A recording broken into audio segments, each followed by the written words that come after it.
अंग्रेजी शासन के कट्टर विरोधी, अंग्रेजी शासन के कट्टर विरोधी लड़ेगा लड़ाई रानी अवंतीबाई लोधी, लड़ेगा लड़ाई रानी अवंतीबाई लोधी। अंग्रेजी शासन के कट्टर विरोधी, अंग्रेजी शासन के कट्टर विरोधी लड़ेगा लड़ाई रानी अवंतीबाई लोधी, लड़ेगा लड़ाई रानी अवंतीबाई लोधी। जय हो लोधी, जय जय लोधी, जय हो लोधी, जय जय लोधी।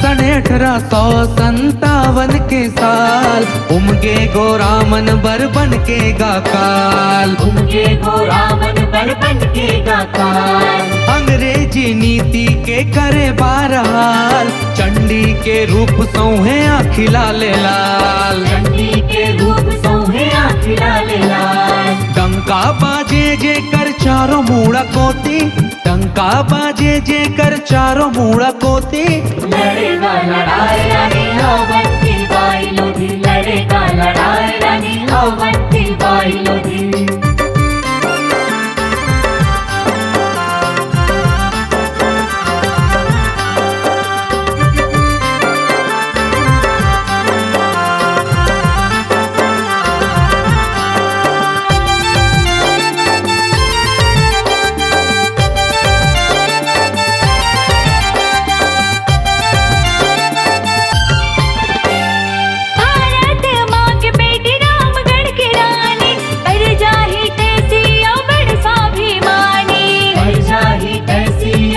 स्वाभिमानी देश के आजादी माते कुर्बानी, गूंजे इतिहास माओ कर कहानी, गूंजे इतिहास माओ कर कहानी।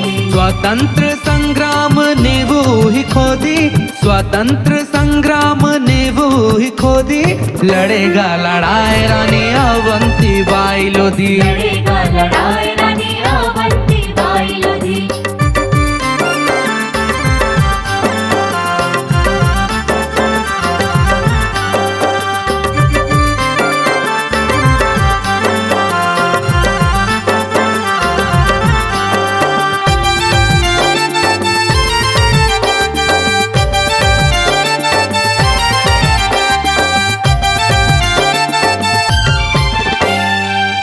मार्च 1858 दिन बुधवार, आत्मा गोली पर गे छूट गेगा तलवार, आत्मा गोली पर गे छूट गेगा तलवार। अंग्रेज के हाथ ले मरना है बेकार, अपने छाती को भय धर के गावो कटार, अपने छाती को भय धर के गावो कटार। होगे बलिदानी का बुझ गे एक ज्योति, होगे बलिदानी का बुझ गे एक ज्योति लड़ेगा लड़ाई रानी अवंतीबाई।